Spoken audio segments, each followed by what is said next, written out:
Ginapayag nga isa ka bata nga lalaki ang nakita nga naghampang sang kalayo antes nagluntad ang dako nga sunog sa sitio Tondo, Barangay Poblasyon Ilaya, Zaraga, Iloilo, pasado las 12 sang udto, Marso 18.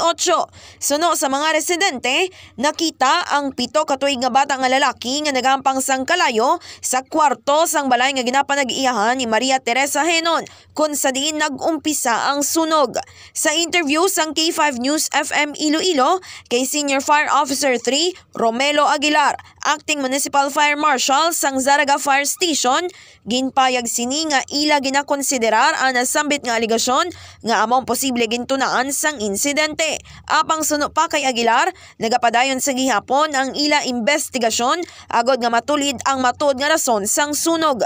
Naibaluan nga nagdangat sa mas sobra 400,000 pesos ang kabugusan nga balor sang kalitan tugas sang sunog kung sa diin 17 tanan ka mga panimalay ang totally damaged kag 27 tanan ka pamilya o kon 104 ka mga individual ang naapektuhan sang sunog. Kagini si K5 Nicole Castañeda Teprado para sa Kampiyon nga Balita, Serbisyo Publiko kag Kalingawan sa Iloilo. K5 News FM. This news is brought to you by, do you feel tired all the time? Do you have frequent infections? Do you have always cold? It's a sign of low immune system. Boost your immune system with Clinica D3 Bio, antibacterial, natural antioxidant, immune system booster. Clinica D3 Bio has vitamin D3, lauric acid, and monolurine to fight against all viruses. Try Clinica Vitamin D3 with Coccus nocifera.